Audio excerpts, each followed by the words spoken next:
everyone, welcome to Amateur Decorating Like a Pro. As you know, I am seeing red for Christmas in my kitchen area, so I wanted to continue on with our breakfast table. I decided to do a small tablescape for that area. I'm just going to go ahead and get started and show you some of the supplies that I used to create a centerpiece as well as a wreath. Now this wreath is actually a small mini wreath that I purchased from Hobby Lobby during their fall clearance for $2.99. Here are some of the red poinsettias or poinsettias, however you choose to say it, that I purchased from the Dollar Tree. I believe I am using 4 in this actual arrangement.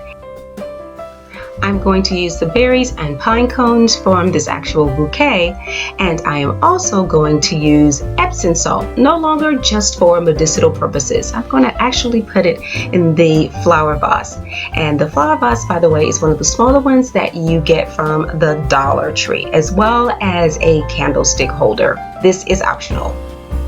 And I also needed wire cutters. Now, a good floral arrangement for me always has great height in the center and then just kind of gets shorter and cascades over the edges of the vase. Well, the Dollar Tree flowers, you will find little grooves in the very stem of the actual flower. So you can actually just determine the height that you want it to be and just place your wire cutters, shall I say, in that actual groove and just cut it. And now to just simply add our Epsom salt to the vase. Just pour it in, and it's okay if it's a little lumpy. Besides, snow can be a little lumpy after it's sat there for a while. So leave it, just press it in just a little bit. It's okay if the lumps stay intact, like I said. And you're done. Now, I'm using that small wreath that I showed you earlier. This is the one that I got from Hobby Lobby at 80% off. I think I paid like close to $2.99 for it. As you can see, it has a variety of color to it, so why bother to go out and buy all these things? It's already intact. Now just go ahead and place in the rest of my flowers in the very middle, arranging the tallest one in the center, if I may, and then the shorter ones along the side, and then just wrapping the other flowers from the actual wreath into the actual arrangement. I just love all of those shades of red sitting on top of that white Epsom salt. It looks beautiful. Now let's jazz up our windows just a little bit. Let's put a wreath on the window.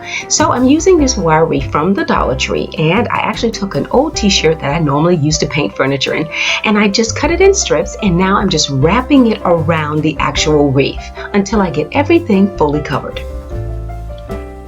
Now my other supplies was a hot glue gun and 9 floral bouquets.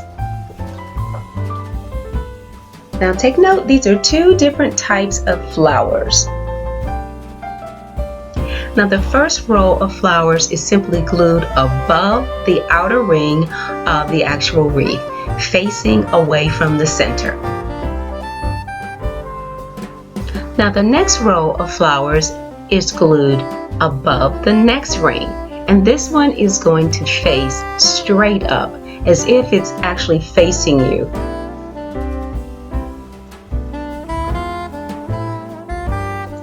It's as if you are placing it in between the flowers on the first row, because when all of this spreads out, you'll have great coverage of the wreath underneath.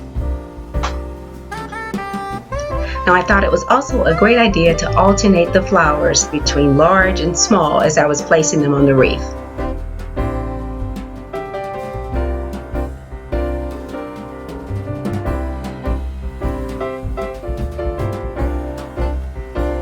Now you can use a binder clip to hang your wreath, or you can attach it to a ribbon and do this.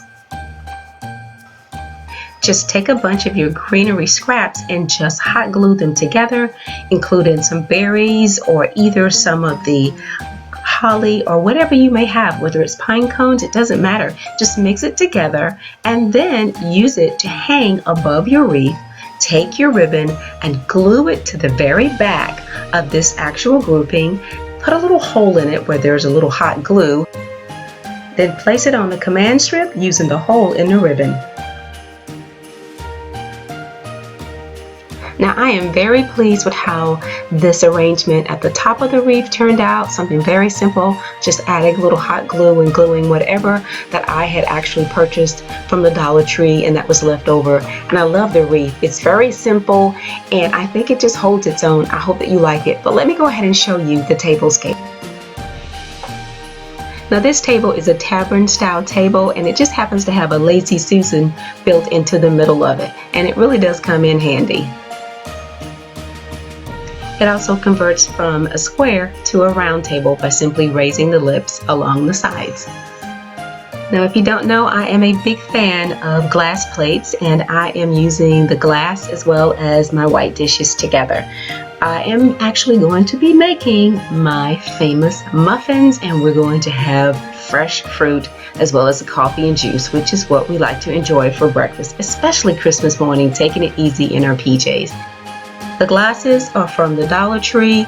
The glass plates are from Walmart. They carry those. You can buy them at $1.50. They have them all the time. They have glass bowls. They have all of the glass items there. Very inexpensive. And everything basically here in white I already have. So this is everyday items here that I'm using for Christmas. I have a white tablecloth that I'm going to use for lunch when I have friends come over.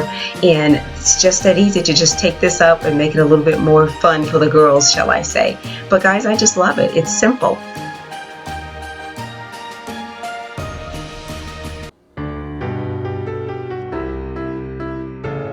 Well, that's it for me, guys. You've heard all about breakfast. Now I can't wait to wrap up the editing on my dining room tablescape. Thanks a lot for watching. If you're not a subscriber, please consider doing so. Check me out on Facebook, Pinterest, Google+, Roku Streaming, and iFood TV. Thanks a lot for watching. And as always, stay in prayer and stay creative. Merry Christmas!